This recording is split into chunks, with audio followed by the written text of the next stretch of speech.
What's up, my financially intentional people? You are in for a treat today because I am joined with my brother from another mother, Theo Jones, which happens to be the last name of my first baby daddy. So, we got a lot in common here. Oh, yeah, but, I'm in the building.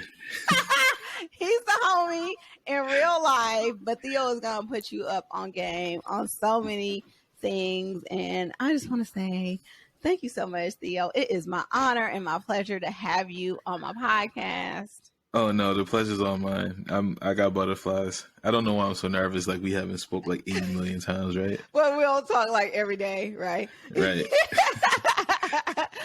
Anyway, Theo, I just want to jump into your story because I want people to understand how bomb you are. So share a little bit of your background as a nurse, as a business owner, and as a weekend Whitecoat investor. Oof. Yes. I'm excited about this. So if you guys did not pay attention to the intro, my name is Theo Jones. I am a nurse practitioner. Before that, I was a registered nurse. I did ICU, trauma surgery in the OR. And before that, I was an LPN. I was a corrections nurse. And before that, I was a CNA as a nursing student. I don't tell people this story, but I was a nursing student CNA down the VA. And that was probably one of the worst things I've ever done. But not the worst job I've ever had for money, but one of the worst things I've done in this field. So that's always fun. But the experience you got, the experience is priceless. Oh my God. It's something to be said about being in a hospital overnight with a bunch of combat trained veterans with dementia that think you stole their wallet and make it interesting. So yeah, it was fun. It was a very rewarding situation, but it's something I probably won't do again. But I have been in this field for about 8 years now, I think. Yeah. So I'm going on 5 years as an NP. I'm renewing in September this year. So ooh, time flies when you're having fun, right? So it's been 5 years as an NP, 8 years total from like nursing to like NP all the way through. And I am a practice owner. I am the practice owner of Weekend Whitecoat Concierge, which is a concierge medicine practice, or what I like to say, a healthcare company, because we focus on a lot of things. We focus on telemedicine, concierge membership, lab testing, point of care testing. And I'm going to break into workplace wellness at some point. So that'll be like a business to business kind of gig. So I'm working on it now, actually. Other than that, I've been dying to do like a flat out like podcast episode with you where we just kind of knock down, drag out, talk about this money and these stories and these businesses and kind of, see where the growth can come from in the future, because we got so much stuff to cover in so little time. So it's going to be fun. What I want people to understand is just listening to Theo's story, just like how many opportunities there are for you within the field of nursing, but just in life in general. And I think that oftentimes we limit ourselves to what we see or what we're exposed to. But this is an opportunity, and the reason why you're hopefully listening to this podcast, to know that there are so many things that you can be doing with your life and taking those things that you're really good at and creating businesses around or creating opportunities for yourselves or other people around. So I want to know what that transition was like from being, a bedside nurse, OR nurse, to opening your own concierge practice. Oh my God. So that was a rough one because, they don't train you on business in nursing school. They don't train you on business in school. So learning. They don't train you on business in business school, like entrepreneurship. They train you how to work for other people, by the way. So most people who are entrepreneurs, like, get it from the mud. Like, right.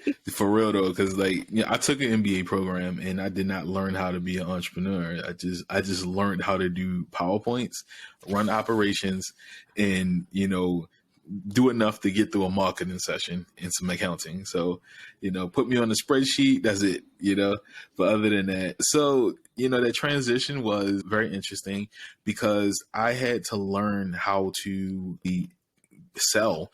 We don't learn to sell at all. That's probably one of the biggest things that we need to learn how to do as like entrepreneurs, because we don't all have that ability. I'm not a car salesman. I'm not if I walk into a patient's room and I say, hey, this is the treatment option, I'm not going to sell them. I'm just going to tell them this is your option, this is your choice. So coming from a field where we give so many options and choices to patients, it was kind of hard to make that transition to sell to people on the front end and back end when you're like trying to get people to sign up, because concierge medicine. A lot of people just think if you build it, they will come. But most of your business efforts aren't around the services you provide. It's not about the things that you do within your business. It's how do you attract people to your business? And Yes. that is hard, especially if you're not a natural salesperson, or that's just something that you were never taught. So thank you for Right. acknowledging that. Right. I'm an introvert. I'm an introvert with extrovert tendencies. So me attracting people, that's a feat, because I gotta like recharge the battery, right? Break out the shell, say, hey, I'm Theo, this is what I do. And you're selling trust, because these days most people don't even remember the last time they seen like their primary care provider, right? So I mean, and I get that question a lot. Do we even need primary care providers these days when we can just use the internet?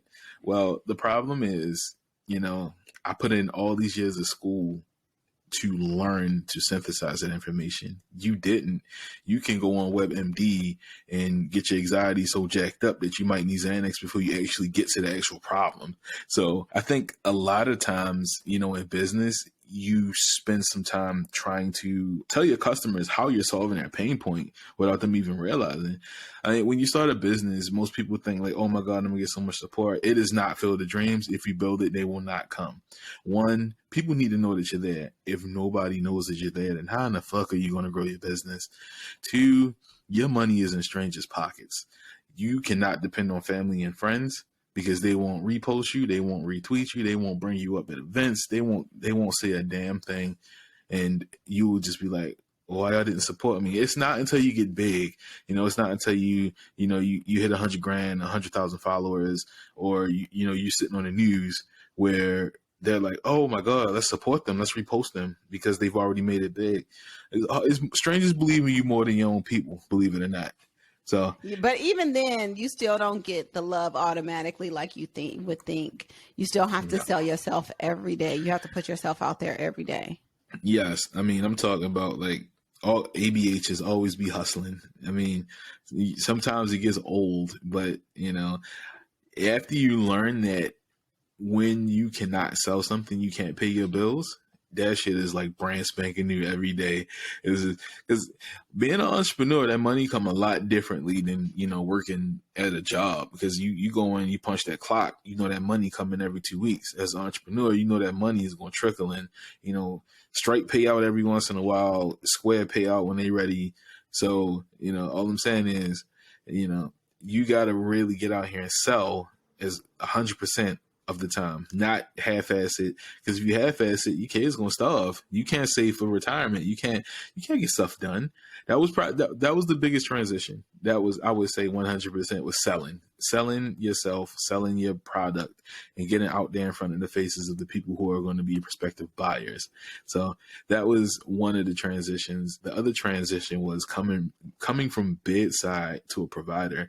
People really sleep on that transition. Being a provider coming from a registered nurse is like a dog taking his own leash. I mean, I'm not comparing us to dogs, but it's the visual of it, of like, you're usually taking orders, right? You go from taking orders to giving the orders, and knowing that somebody's life is in your hands.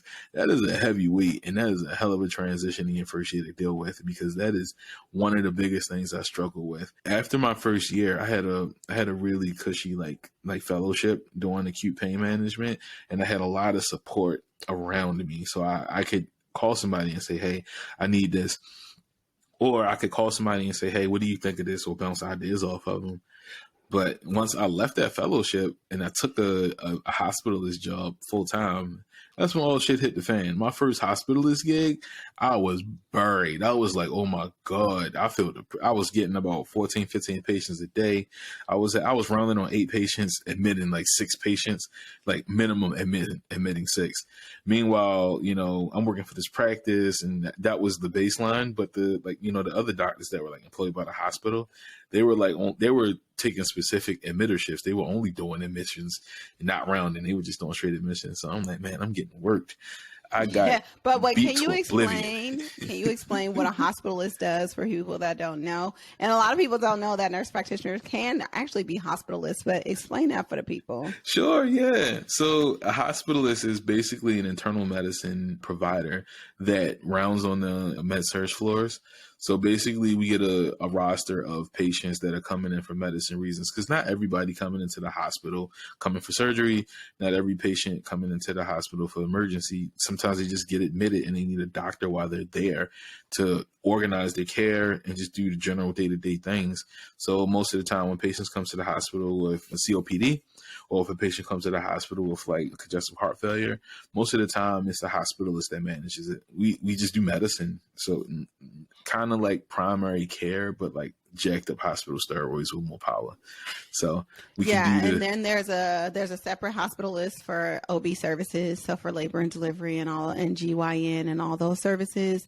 And then there's an intensivist, which does like the ICU stuff, the more really acute, serious critical care kind of. So just for people who don't know, don't work in the hospitals, even if you are in medical field, you might not know what hospitalists do. So just want to give you a background. Like, that's a lot of responsibility. It's a hell of responsibility. My phone didn't stop ringing. It's like I would get there at 7. So it would be 2 hours of call. So it would be 7 in the morning, 2 hours of call. So from 7 to 9, I'd be on call. From 9 to 5, I would work my shift. And then from 5 to 7, I would still be on call. So my phone was constantly ringing from 7 to 7 every day from 7 to 7. And it's always the same thing. Nurses asking questions, the ER flow doctor calling me saying, hey, we got admissions. So it was a lot of responsibility. And I mean, if you listen close in, you will start to hear really why I started my own practice in the midst of all this. Because one, I built the knowledge up. Like I got my ass kicked so bad that either I had to drown or get good at my job and excel. So my only choice was to get good at my job and excel, because I paid too much money for this degree to be like, nah, I ain't doing this no more. So hospitals was a lot of responsibility. And eventually I ended up leaving that job, going to another hospitalist gig in Annapolis here in Maryland. And that job was a little bit more cushy, but I left that job for another reason that I'll probably get into later, which is going to be interesting. I ended up getting COVID for the first time around Christmas. And I had this medical director who just kept asking me to come back to work. And I told him that I was sick. And he was just like, well, everybody gets sick. At this point, it's just an annoyance. And I was like, annoyance, huh? Okay, here I go. I quit. You feel me? So it's one of those things where it's like after a while, after you start to build yourself, it's just what do you want to take and what are you not going to take? And this kind of goes down to my phrase, fuck that job. That is a phrase. But I think what you're talking about kind of is symbolic to like the healthcare system right now, the burnout that a lot of us are feeling, and just like this impending doom that a lot of us are feeling, because the healthcare system is broken, and a lot of us are knowing from the inside that it's about to implode. But, I feel like instead of you kind of going to that point where you felt like you don't have a lot of choices or you need to leave the profession, you took it upon yourself to start your own practice as a form of a solution, because I feel like that's what's actually happening. A lot of people are kind of stepping outside of the box and creating their own solutions to our broken healthcare system. And your concierge service is a representation of that. So yeah, I mean, it sounds like you were kind of pushed out a little bit, but pushed out because you wasn't about to take what you didn't have to take. And we're not about that. Yeah. At this point, I had already missed Christmas. Like I was literally like in like a protective gown on Christmas. Like, all right, guys, hey, happy holidays. But it's just like, now you're just being rude to me. Come on now. Yeah. Yeah. So it was a whole nother energy. And it was just so unfortunate because I was so careful. Like I got all my boosters, and you know, I was treating it. I got it from a patient's wife while I was getting on the elevator headed to my car. I took my mask off for like 0.001 of a second to like get on the elevator, and this lady ran behind me and started talking to me. Next thing you know, I come to work the next day, and I'm looking like run down 10 times as worse as a usual hospitalist, and I was like, I'm sick. That's all I could think. I'm sick and I need to go get tested because this is ridiculous. Yeah. Yep. They did me in. And you're right. You know, it's kind of a renaissance right now. I would say out of the pandemic, it was a renaissance of nurse practitioners and nurses that just kind of flat out went into business for themselves. You got all these med spas, you got all these IV hydration businesses, you got, you know, other nurse practitioners starting primary care practices. This is kind of our pushback to the healthcare system saying, listen, we ain't gonna take this shit no more. You know, we got locum NPs out here, locum tenant NPs, taking locums jobs all over the country and traveling and, you know, making premium, going into business for themselves as providers. And I'm so proud of all of these entrepreneurs that are blazing their trails. You know, we even got people that are, you know, doing digital products like you, which I've, you know, from day one. You know, oh yes, you know, I love the manifesto, the Freedom Manifesto series. I was so excited about that, and I was so excited to have you do a guest chapter. And honestly, I was going to tell you, was it Black Friday? Black Friday, I updated the book, and I had a great Black Friday. So a lot of people got a chance to read the chapter recently. Yay. So that was really cool. But we haven't gotten there because we're going to talk about that as well. But we're still talking about your concierge service and the origins of that, and you know, just how you're changing the game in healthcare. Yes. So all right. So I'll give you the origin story. Right. So it's a few. So the first one, you know how you just, you know, once you start to, you know, develop this power to do things in your life, right? So I had this newfound ability to write prescriptions. I had this newfound ability to, you know, give medical information. And the first thing that everybody around you start to do is they call you and ask you for advice. And they're like, hey, you know, I ain't feeling well. You think you can write me a note? I'm not feeling well. You think you can, you know, then you can send me a Z-Pack to the pharmacy. And it's just kind of like, whoa. I should be getting paid for this. Why am I doing this for free? This makes no sense at all. And after a while, it started to, you know, be one of those things where like, I'm going to charge for this, right? Because everybody's just calling my personal phone and asking me for favors at this point. It's not really me doing any work. They're just asking me for favors. So I was like, you know what? I'm going to charge for this. My original iteration was like, $20 a month, unlimited telemedicine, right? That was my first offer. Yeah, I know. It's crazy to think now, right? But that was originally my first offer. It was like $20 a month, unlimited telemedicine, and people were signing up for it.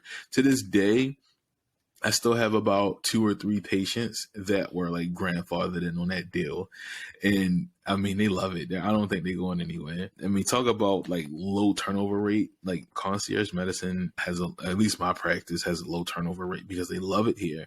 It's a whole different change in how we approach medicine. But from there, I started to come up with more, you know, with a better idea, with a more cohesive practice, because what I started to realize, and this is before the pandemic, where I started this business where everybody was like, oh, telemedicine here, telemedicine there.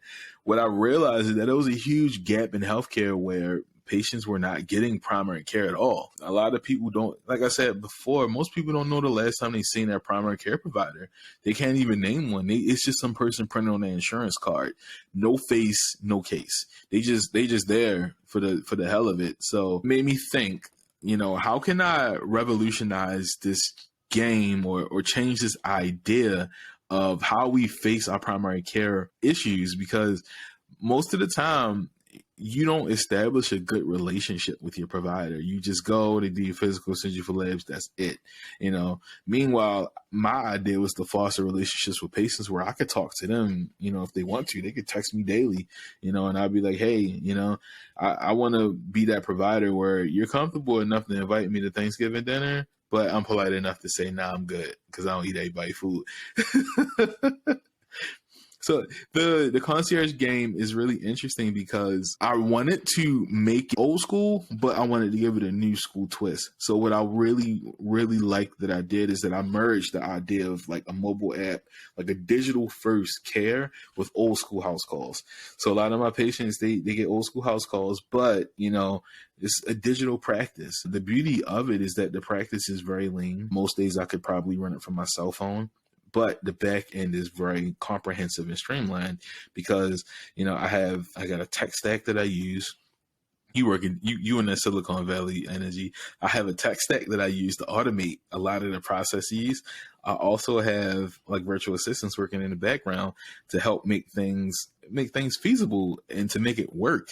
So, you're familiar with that. So with those steps, I was able to create this lean practice that gave me a lot more freedom than I would have if I was continuously working in a hospital as a hospitalist. Because what you tend to do as a hospitalist, you walk in and you don't stop running from 7 to 7. And you do Also, that you're 7 days straight. operating under old systems that are antiquated and aren't really practical or safe for Yes. patient care. Like the Yes. two things, because like in healthcare, the way that things get implemented, like we're so far behind. Yes. I'm in a place, I'm in the heart of Silicon Valley where I work. All my patients work in tech.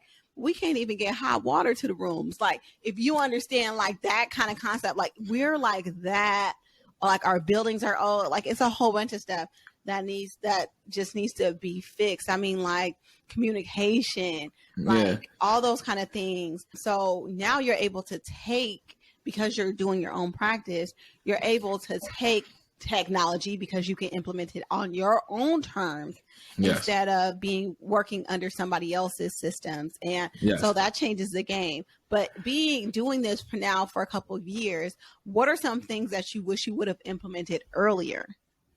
Oh man, I wish I would have like automated off the bat, because what you'll start to find is that, it's feast or famine, and sometimes with patients' requests, when you give somebody unlimited access, some days they feel like, oh, I'm good. And then the next day or the next week or the next few hours, everybody has something that they need. You know what I mean? And if you don't have a system, you're going to drown. So, most of the time, I'm the full-time provider. I have other providers that pop in and out to do things for me. But most of the time, on the other end of the stack, I'm the one that's, approving the medications, and I'm the one that's like overseeing everything because, I'm the CEO of the business.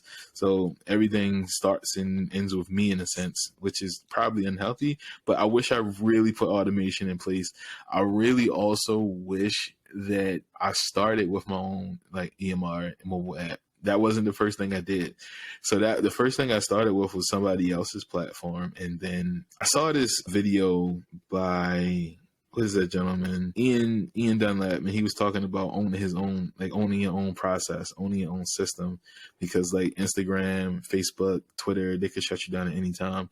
We've seen it like several times in the last couple of years where they can just cut your influence out the sphere in like a matter of seconds. And I really wanted to have control over my own data. I wanted to have control over my patients, how they interacted with me, because when somebody else builds a system, it really changes how that patient interacts with you. I can't take somebody else's system and say, hey, I want my patient to be able to directly reach out to me and press a button and get me in the matter of seconds, right? On other people's platforms, you have to follow by their rules because they set up this generic system, right? And for me, I set the system up specifically tailored to me and how I want to interact with my patients. So I really wish I would have started out with my own. Wait, how do you develop your own app your own EMR app when there's so many compliance issues, when you're Ooh. compliance and privacy issues when you're dealing with healthcare? Yeah, so that's an amazing question. So there are a lot of teams out here who previously developed apps for larger companies and they freelance their work. So it's easy to reach out to one of these like teams who's already freelanced and work with teams like Epic, work with teams like Meditech, or work with teams, like Practice Fusion to help put together your own system and brand it appropriately for your practice. So it's easy as hell, but it's also a pricey upfront investment that I was most gonna people are say, probably not willing to sounds make. expensive. Most people are Yeah. not willing to make that investment, but I believed in what I was doing. I mean, I still believe in what I'm doing. I didn't mean to make it sound past tense, but I believe in what I'm doing and the movement that I'm putting in place, because let's be honest, you don't see too many people, invested in trying to change the landscape of healthcare. It's more of a rebellion or like a disruption to the typical system that we have, because the primary care system we have now is broken, and we've seen that a lot during COVID because they got their teeth pulled out something terrible. I mean, when the first rounds of vaccines went out, it should have been to the primary care offices and not the hospitals, because the primary care offices would have been able to offload the stress that was on the healthcare system already. But, government be governmenting. So Yeah. But I want to talk about like you having the wherewithal to invest in yourself, because I think simultaneously as you were coming up in your nursing journey, you were also expanding the information that you had around like investing like monetarily in yourself and growing your wealth. So I want yeah. to talk about like that journey that was happening simultaneously. Yes. So, okay. So I have always been an investor, right? So when I was like a freshman in college, this was like around the time that the automotive, like the big GM and Ford, like when they got bailed out and the economy was crashing, and Obama like bailed out all the big companies that were too big to fail, quote unquote. And, I was like 19 and I was seeing like Southwest Airlines fail to high heavens. Southwest Airlines was actually the first stock that I bought. I bought it at like 687 and then I sold it like when it hit like 20 something. But I was like plowing money into those shares. So that was my first investment foray. And then like after that, I was just like lackadaisical. I completely forgot about it. I was just living on my laurels because I was like, I made a couple bucks on this. And it wasn't until after I finished nursing school and I was like at the hospital working a night shift with a friend of mine who we're close to this day, Tim. He looks over at me. He says, "Hey, how'd you do in your 401k this year?" And I was like, "I don't know. Let me check." And it was such a weird feeling because like that's not a question you get every day, right? How'd you do in your 401k this year? And he was like, "Oh well, I beat the market. I did 18%." And I looked at mine and I did like 3%. And I remember thinking to myself, like, "What the? I did 3%? How did I lose money?" Because Basically inflation.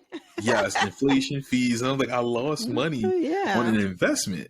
And from there, I took the time to actually buckle down, read everything that I could get my hands on. I mean, I consumed everything, like every book. Wait, hard pause. Let me just say, if this is not a reminder for you to check your 401k, first of all, make sure that the money that's in your 401k, your 403b is actually invested, but actually look at the returns. Now, this year you're going to see some negatives, but you need to look at the historical returns.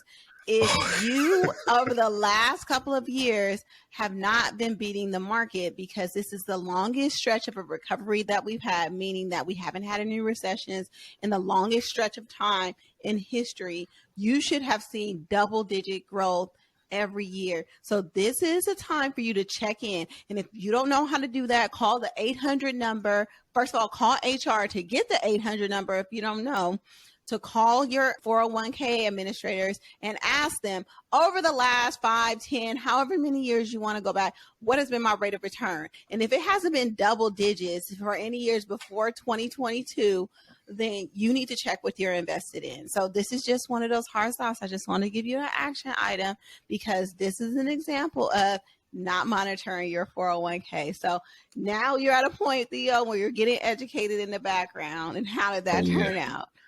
Oh, listen, I went from 0 to 100 because I went from 3% that one year to 18% the next year. I think the best year I had a 19% year in the stock market in my 401k. I've been having like 20s, 21, 22% years in my 401k, my 403b. Well, both my 401k and my 403b, which are with Vanguard and Valid. I was blowing that shit out the water. Yes. Listen, once I figured out what to actually do, because one of the issues that you start to see is that they give you a target date fund. A target date fund is so many fees attached to a target date fund that people don't really look at it and understand how much money they're taking out of their own pockets. Right. So but I want to just say, like, if that's the only thing that you're invested in, and that's okay, that's fine. But once you know that you don't have to pay all of those fees, and you could probably be getting better returns by just simply investing in an index fund. And that's all I do. I don't do anything else but invest in an index fund. I might have like 10% in like a bonds fund. But other than that, I just do index funds. So if you know that that's all you have to do and then not pay all those extra fees, because what happens, and the reason why target date funds have fees is because it's more actively managed, meaning that there's more human hands involved instead of just like something based off of an index that can be automated. Those things are going to cost less because there's no human hands involved. But when you do actively manage, there's hands involved. And so the fees, because you have to pay humans, are going to be higher. So that's why target date funds are more expensive. But you can even craft your own target date fund. If you want it to look exactly like your target date fund, you'll go into your target date fund. It'll show you what it's invested in. And then every year you could just go in and replicate those funds. You go in, search your funds in your account and say, it's invested in X, Y, and Z. I'll invest it myself in X, Y, and Z. If you want to do that. But like I said, I don't even do that because that's too much work for me. I just put all my money in index funds. Yeah. I mean, the easiest way to do it, VTI, EXUS, BND. But what it's going to look like in your retirement account is, the hack is, you always have to have an index fund in your retirement account. It's actually a legal requirement for 401ks at least. What you do a sort of all the funds by fees, and then you'll see something that says something index, and usually it's like a Vanguard index or a Fidelity index or something like that within your account, and that's your index fund. But if you don't even want to do that, call customer service and say, can you move my funds to an index fund? Just like that. It's too easy. Too easy to actually make money. Too easy to make money. But people are scared. And I actually had this conversation with my dude this morning because he has a daughter that's 11. And I was like, did you ever get her 401k? I mean, her 529 set up? And he was like, no, I just haven't had time. You know, life is, I said, okay, we're not going to do that. So you have a meeting at 12, right? I was like, do it during your meeting, right? Just set it up. He was like, okay, well, I'm going to talk to my investment and advisor. I'm like, no, you don't have to do that. No, you can do it real quick on the phone while you're in your meeting.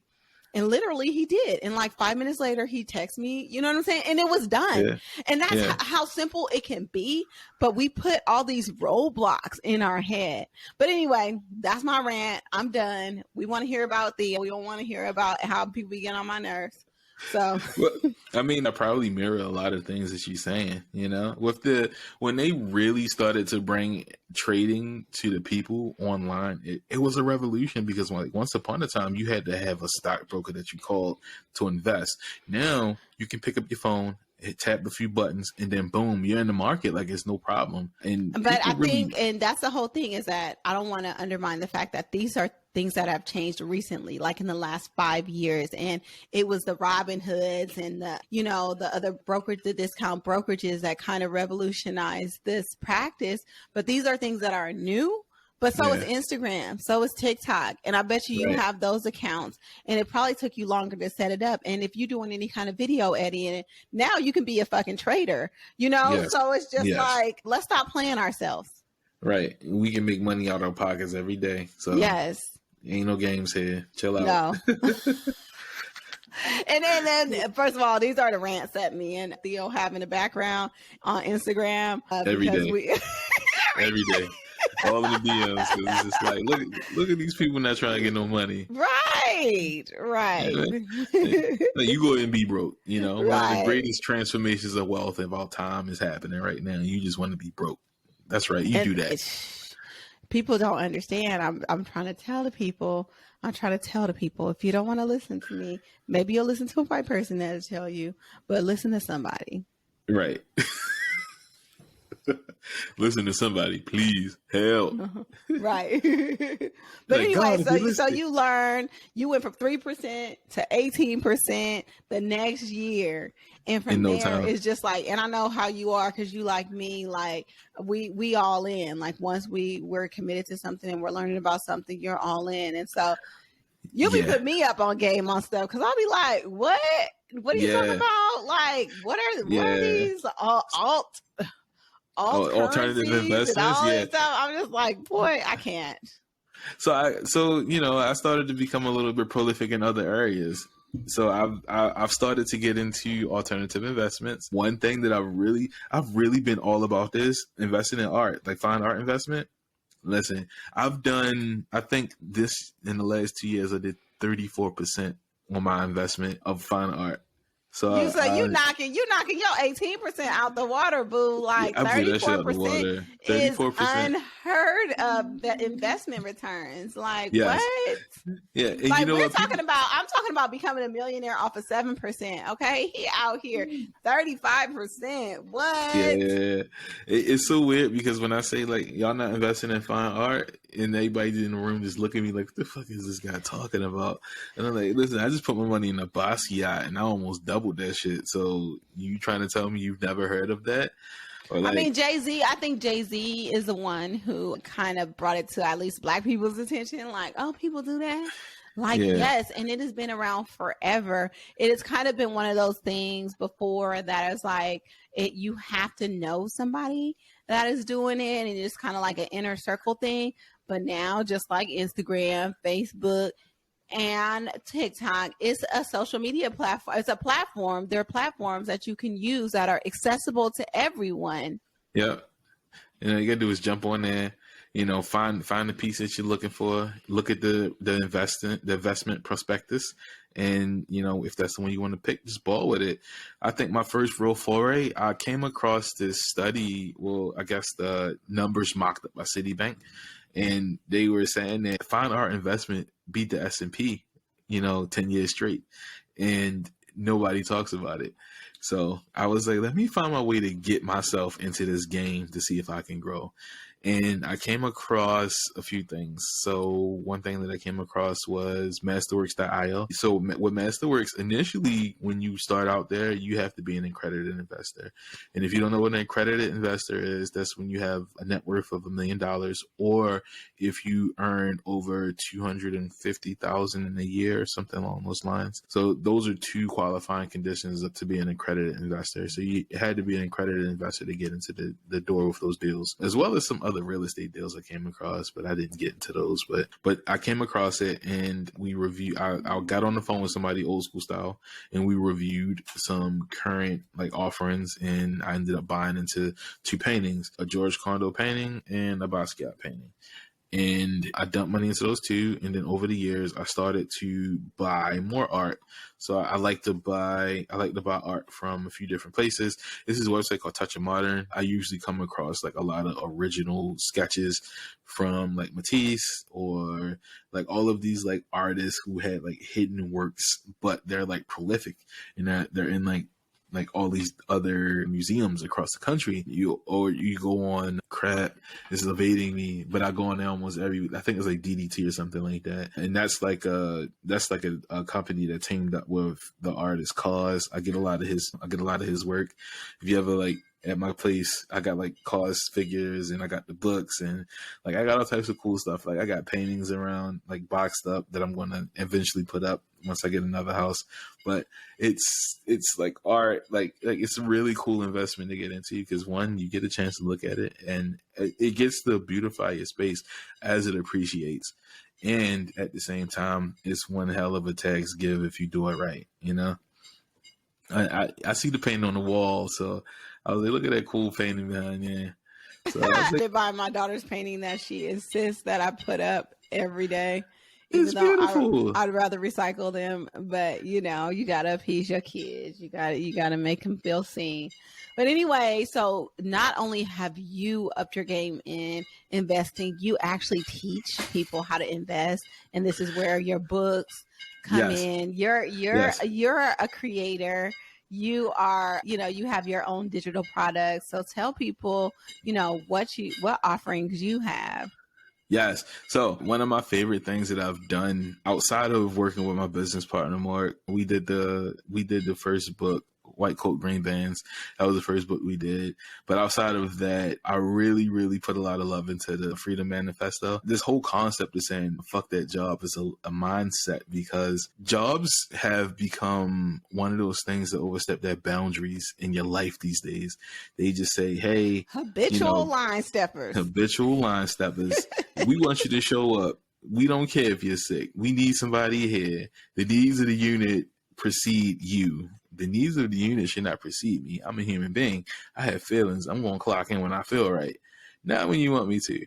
So after a while, you start to feel like, fuck this job. And that mindset kind of grows into a lifestyle where you want to use that job or leverage that position that you're in to build or lifestyle design what you want to do with your life, so that that job is optional, not you being optional. People forget that we live in a country where employment is at will, meaning they can fire your ass at their will whenever they want because they said so on a blue moon. So when you realize how expendable you are to these employers that you give your life to, you be like, man, fuck this potluck. Fuck that shirt. Fuck them shoes your manager walked in with. I don't care. I'm going to do my thing. It's easy to get into business. This is one of the easiest times in life to get into business. You can literally open up an app on your phone, be a Uber driver, be like a little flex Amazon deliverer. Those are businesses. It's a gig economy, but those are businesses. You can go on Fiverr. You can sell your services. You can sell, video editing. You can sell advice. You can start a consulting business. There's so many things that you can do in this economy to, I guess, what you call side hustling. And the fact that you still dependent on this job that's pissing you off every day, and you're unhealthy, or you're depressed because all you do is work, and you give into the demands of a job, and you don't have no free time yourself. That's why we come up with this idea. We say, fuck that job. We need a freedom manifesto. So what I did was I wrote the book on the freedom manifesto. I give some tools to say, hey, this is how you can gain your freedom, and say, fuck that job. And it always starts with the same thing. It's always some dead end ass job that want you to give more than what they're offering. These be those places that want you to have a bachelor's degree but only pay $12.50. So fuck that job. The Freedom Manifesto is one of my favorite things I've done in a while. It's kind of like one of those things where you always want to add to it to make it a masterpiece. So I always tweak it. So I did some video lectures inside of it after I wrote the book, and I remastered it. Every once in a while I just go in and add something. I think I recently added like a business credit. I added a business credit thing. I added travel reward point hacking for freedom. I added leveraging your income with coin. So I did a lot of fun stuff with it. Yeah, I did a lot of fun stuff. People always sleep on this cryptocurrency thing. Actually, in my practice, I started taking cryptocurrency as a form of payment, and everybody always say, well, what if it tanks? What if it doubles? What if it triples? We seen it go from 5,000 to 60,000 per coin. And you're trying to tell me that if you had the chance to take your dollar and turn your dollar to $1.10 every day, every hour, to the point that is $5 from an original investment of $1, you're not going to do it. So I'm going to take that payment in crypto. I'm going to take that payment in cash, especially when inflation hitting almost almost 9%. We're at 8% right now. Yeah.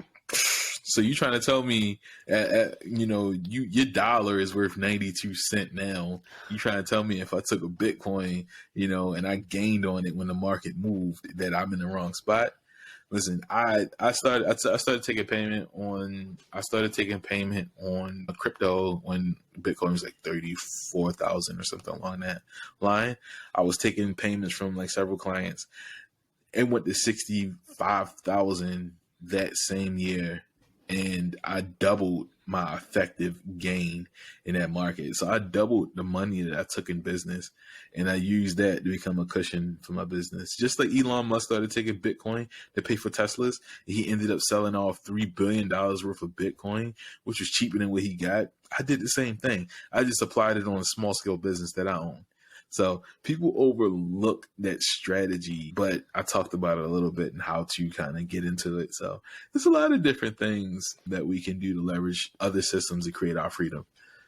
Well, do you guys understand why Theo was my homie? Because he got it going on, and he's one of those people that's about that action, and one of those resources that I know I can count on, and like I said, learn and grow from. So these are like people that you need to have in your network, and I choose my network. Theo is all the way across the country. We never even met in person before, but we talk like all the time, and that's even weird to think. Like, I've never even met you in person, but that's my brother, So power of social media, Yeah, and that's the whole thing, is that you need to curate your social media, if that's what you're going to be on, to replicate the people and the situations that you want to be around. But, Theo, you have dropped so many gems. I just want you to let people know how they can connect with you, how they can get these manifestos and the other digital resources that you have, or maybe even become a concierge client if you're in the Baltimore, B-more area. Yeah, so definitely. So if you're interested in getting a manifesto, you can go to my profile. It is Goat in a White Coat.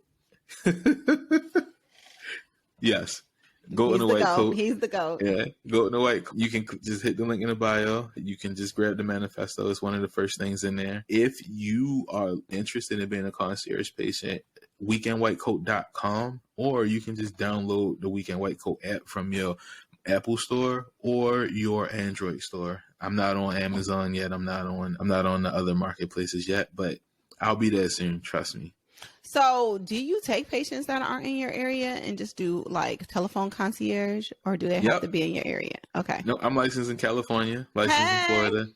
So if you want to call, if you want to send them my witness name, just let me know. Definitely. I'll be sending people your way. But anyway, thank you so much for your time. Thank you for dropping so many gems on us, and I'm always learning stuff.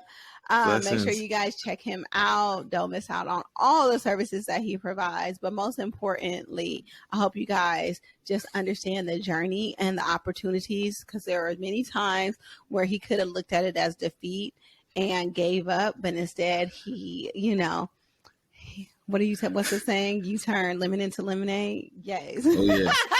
Now, you know what I say? If the door is locked, jump through the window. Hey, that's what I'm talking about. That's a little toxicity from the Aquarian, right? Right. You can tell you're from Baltimore, okay? Anyway, thank you, Theo. Thank you so much. I appreciate you. Of course.